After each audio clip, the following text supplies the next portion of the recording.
What's going on, and welcome to the Solo Shot. My name is Tom Vecchio with a loaded 14-game MLB DFS slate tonight. It locks at 7:05.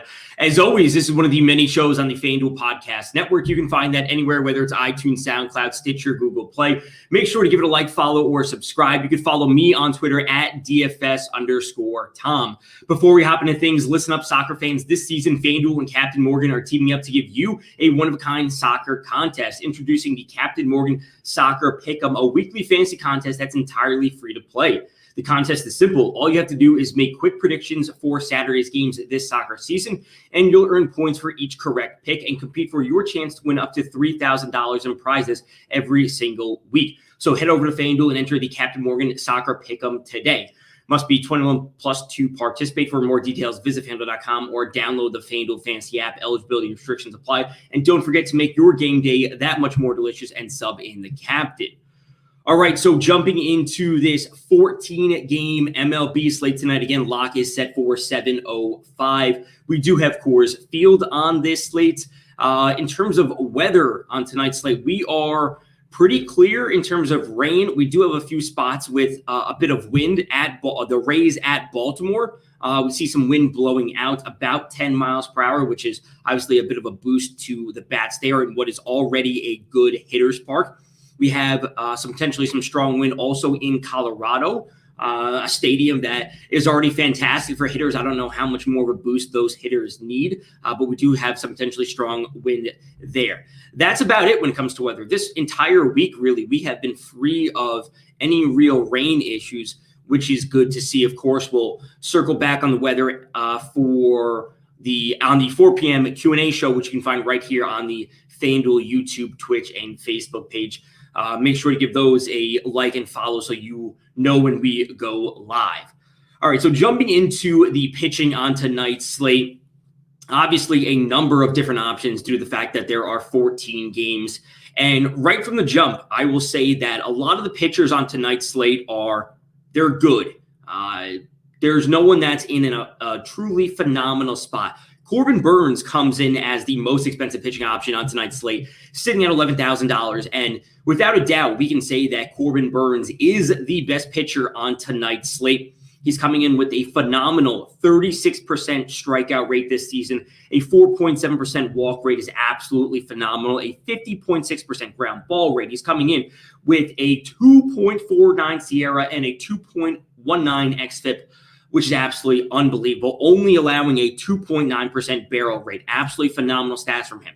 He is at home, which is a slight hitter's park, and he is going up against the San Francisco Giants, which are a dangerous offense this year. They are either 1 or 2 in the league when it comes to the most home runs. So without a doubt, Corbin Burns is the best pitcher on tonight's slate. He is just in a slightly tougher matchup than we'd ideally like to see him be in. I'm not saying I'm not going to be having some exposure to Corbin Burns. I certainly want to do, but $11,000 against a tougher offense like San Francisco, he has a few pros and cons going for him. And that's ultimately what we can say about a lot of the pitchers on tonight's slate.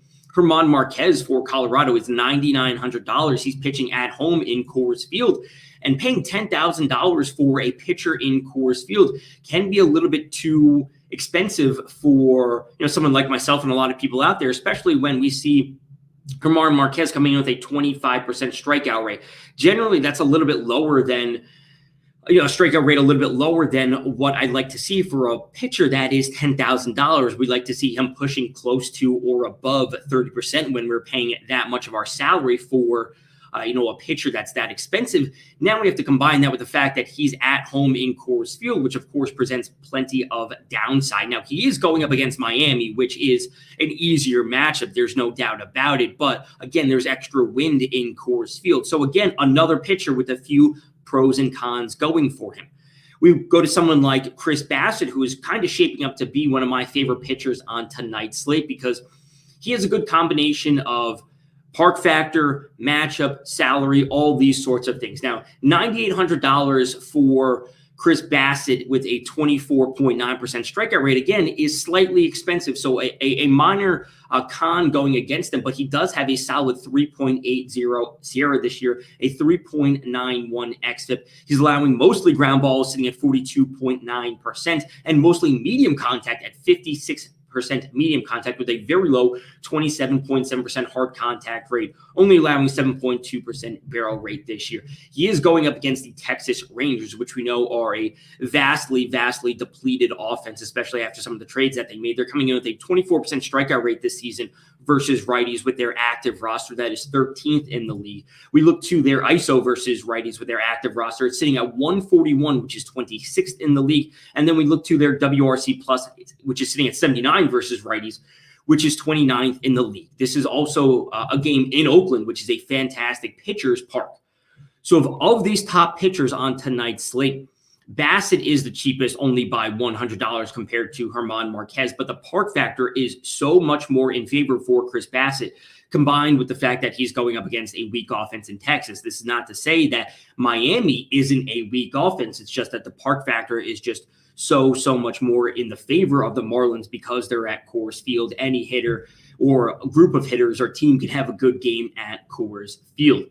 Now, much of the same can be said for Adam Wainwright, who I think is slightly expensive going up against Kansas City. Although the matchup is fine for Adam Wainwright, he is $9,700. And when we look back over his past few starts, he's only broken 40 FanDuel points one time. And again, do we want to be paying up $9,700 for a pitcher like Adam Wainwright, who has a 22.9% strikeout rate, something that can potentially limit his overall upside, especially when Kansas City has a 21.7% strikeout rate versus righties, which is the fourth lowest in the league. They're really not striking out a whole lot versus righties. So Adam Wainwright, I think, is in a fine spot tonight. I just think he's a little bit too expensive given the entire context of the slate. And listen, the list goes on and on. We could say the same thing for Alek Manoah for Toronto, who we know has a strong strikeout rate this season. Again, a smaller sample size because the Blue Jays called him up this year. He is sitting at 29.2%, which is no doubt very strong,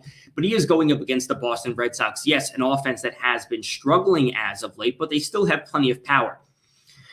Again, we can make pros and cons for a lot of the pitchers above $8,000 tonight, but ultimately I'm going to be leaning towards Chris Bassett as probably my overall option on tonight's slate due to the combination of everything: his salary, the park factor, the matchup. All of these things is having him really pushing towards the top. I will still have plenty of shares of Corbin Burns due to that phenomenal 36% strikeout rate this season. And that's ultimately where I want to be going for the majority of my pitching. It's going to be Bassett and Burns as my two top pitchers. We'll circle back to pitching as we get to the final three things on tonight's slate. But overall, a lot of good pitchers on tonight's slate. No one is truly standing out to be the number one overall option without a doubt. I think we can make a case for a lot of different pitchers. So those are the pitchers on tonight's slate. As we flip to the hitting options on tonight's slate, of course, there are a number of different routes you can go. We do, of course, field on this slate. Not going to be talking about the hitters there because I think that's a bit of a given. We do see the Astros as the top overall team in terms of implied run total tonight, sitting at 5.54.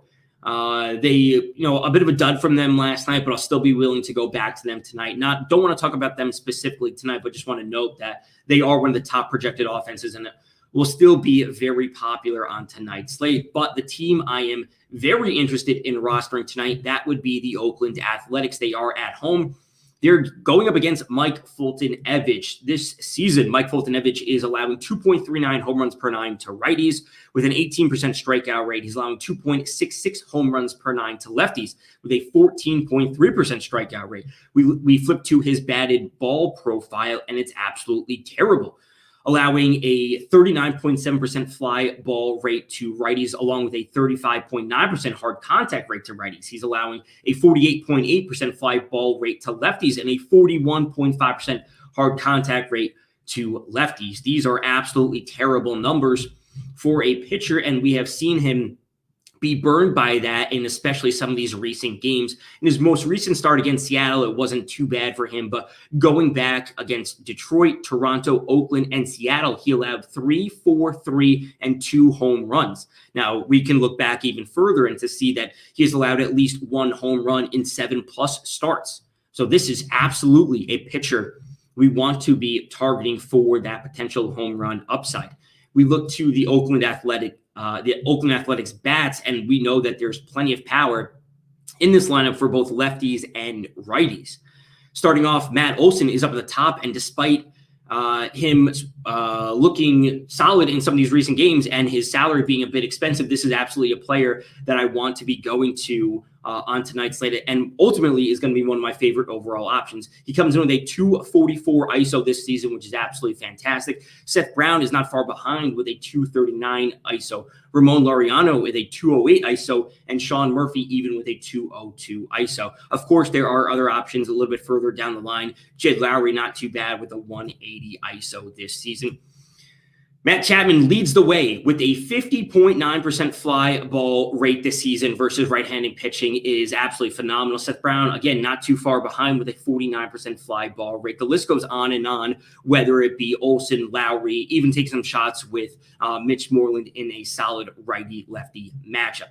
We look to the hard contact rate for a lot of these hitters, and it's much of the same, shaping up to be a phenomenal spot for the Oakland Athletics going up against Mike Foltenevich, a pitcher that is simply allowing way too many home runs.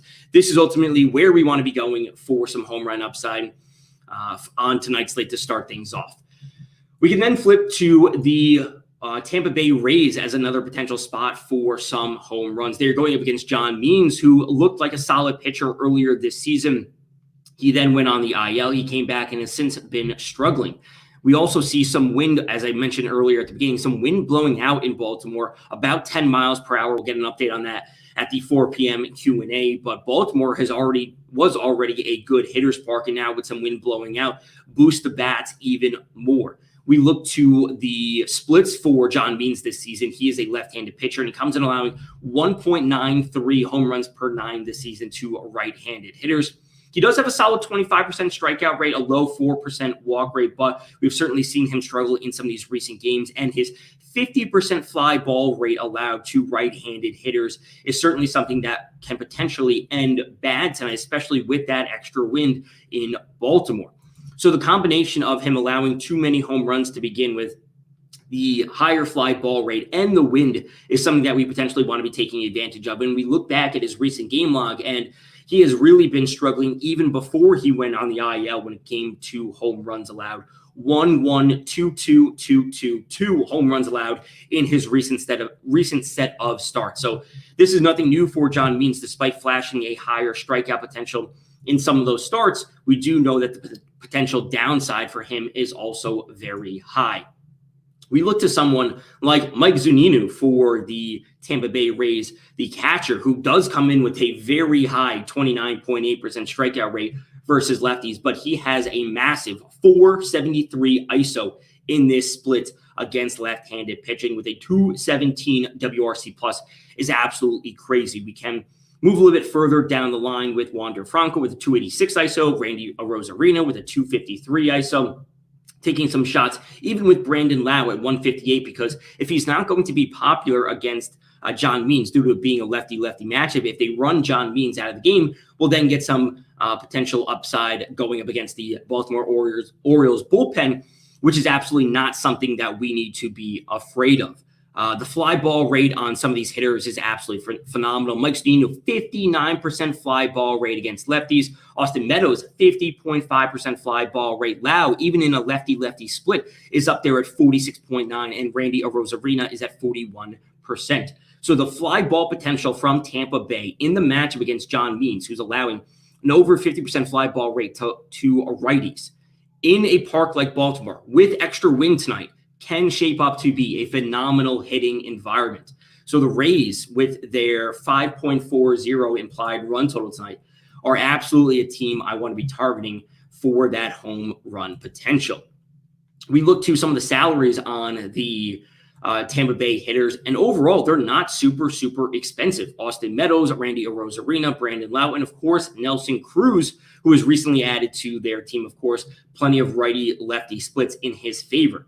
So the Rays tonight offer a bit of everything that we need. They have power upside. They're not overly expensive. They have a positive park shift. They have a high implied run total. Yes, they might be a little bit chalky, but this is a team that we know has plenty of power and has been known to explode for 10-plus runs at times. So the Tampa Bay Rays are shaping up to be one of my favorite options outside of Coors Field tonight. I think we can, of course, be going to the Hitters at Coors Field, but Oakland and Tampa Bay are really looking to be solid hitting options on tonight's slate. Now, the final stack that I want to pay attention to on the solo shot will be the San Diego Padres. Now, of course, they are without Fernando Tatis, which potentially lowers their power upside overall, but there still are other options in their lineup we can be going to. They are at home. They're going up against Caleb Smith for the Arizona Diamondbacks. This is absolutely a pitcher we can be looking to attack. We look to Caleb Smith's splits this season, and we see him allowing 1.37 home runs per 9 to lefties, 1.64 home runs per 9 to righties this season. He has a 13.7% walk rate versus righties and an 8% walk rate against lefties, certainly struggling there. Allowing a 47% fly ball rate to lefties and a 51% fly ball rate to right-handed hitters this season. Fly ball potential, or the downside of fly ball potential against a lineup like the Padres, is not something that you want to be messing around with. Again, no Tatis, but we still have plenty of options in this lineup we can be going to. Led off, of course, by Manny Machado, a player that we can be trusting in all formats with a 225 ISO this season. Even look to add in some shares of Tommy Pham, Trent Grisham, and Eric Hosmer. Yes, again, another hitter in a lefty-lefty matchup, but I'm not going to be too worried about the Diamondbacks bullpen if we do see Caleb Smith run out of the game early. You can even filter in some shares of Will Myers, Austin Nola, Jake Cronenworth, whoever it might be. We also see a good spread of salaries on this team. Yes, Manny Machado and Cronenworth are expensive at $4,000 and $3,700, but dropping down a bit further to take someone like Will Myers at $2,400 or Austin Nola at $2,100 provides a bit of salary relief we can use on this slate, considering there are other expensive stacks that we absolutely want to be paying up for. So the three main hitting stacks that I'm going to be targeting tonight outside of Coors Field will be the Athletics, the Tampa Bay Rays, and the San Diego Padres. I think that they are all in phenomenal spots. Of course, we could circle back on some other teams at the 4 p.m. Q&A show because, of course, there are a number of other teams in good spots. The Yankees are still at home. We could be looking there, potentially looking to the Cleveland Indians, the Cincinnati Reds. There are a number of teams that we should be focusing in on tonight. Now, the final three things on tonight's slate want to take a look at.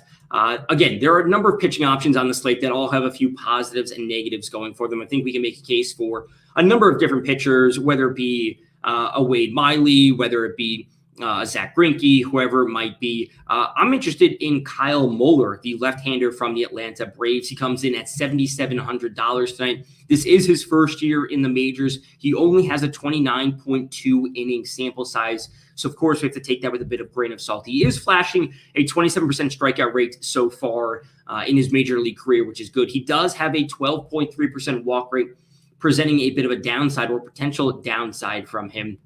He's only allowing a 5.5% barrel rate, which is interesting. The 48.6% fly ball rate is a bit concerning, but he does have a 58.9% medium contact rate. So if he can keep the ball down, flash that high strikeout potential while limiting the walks, it can prove to be a good balance of point per dollar value while providing some upside. He's going up against the Washington Nationals, certainly a team with a depleted lineup. And he's only $7,700. So if the high strikeout potential is going to be there against a weaker Nationals lineup, this is a pitcher that I'll have some interest in, considering he's only $7,700, allowing lineup construction to be that much easier when we're looking to pay up for some expensive stacks on a loaded 14-game slate. Of course, there are a number of other pitchers I can touch on at the 4 p.m. Q&A show. I assume we'll have a pretty diverse spread of options once we get some confirmed starting lineup, seeing what the teams are actually going to be rolling out there. So Kyle Moeller is the other pitcher I want to take a look at tonight as we get there. I also wouldn't hate taking a shot on the Cincinnati Reds again tonight. We saw some upside for them. Another team that can circle back on tonight for that potential home run upside. I think, again, still at home, we can be looking there for another stack. I also wouldn't hate taking a shot on we'll come back on the Marlins. I wouldn't hate taking a shot on there. The Milwaukee Brewers at home, I have a little bit of interest in, depending on what they do with their lineup. And then potentially the Baltimore Orioles going up against Ryan Yarbrough. The Orioles have, a bit of home run upside in their lineup. Specifically with right-handed hitters like Trey Mancini, Ryan Mountcastle, and Austin Hayes. I wouldn't hate going to them as a three-man stack going up against Yarbrough, who's allowing 1.42 home runs per 9 this season. So the Rays and Orioles, that could be shaping up to be a bit of a game stack, especially due to the fact that we're seeing the extra wind blow out in Baltimore. So there are plenty of options on this slate, and it really covers a wide range of options, expensive stacks, some mid stacks, some hopefully under the radar stacks that we can be finding. And of course, we have Coors Field on the slate, providing plenty of home run upside, of course, in that matchup. We'll circle back on plenty of pitchers because a lot of them are, again, very close on tonight's slate. I assume a lot of people have questions. I can answer those at the 4 p.m. Q&A show, just differentiating between a lot of them because a lot of them are close in salary. A lot of them are, again, having a few positives and negatives going for them, and it can be tough to differentiate. So we'll circle back on that. And then finally, the first home run call for tonight, that's going to be Matt Olson. I touched on him in this matchup going up against Mike Foltenevich. Massive fly ball numbers from Matt Olson. Great hard contact from him as well. And Mike Foltenevich simply allowing way too many home runs and way too much hard contact to both lefties and righties this season. The potential home run upside for the Athletics tonight is fantastic. So Matt Olson will be my top home run call on tonight's slate. Just phenomenal splits going up against Mike Foltenevich. All right, so I will be back at 4 p.m. here on the FanDuel YouTube, Twitch, and Facebook page to take your questions. As always, you can find this podcast along with many others on the FanDuel Podcast Network. You can find it on iTunes, SoundCloud, Stitcher, Google Play. Make sure to give it a like, follow, or subscribe. You can follow me on Twitter at DFS_Tom. Until next time, good luck in your contests.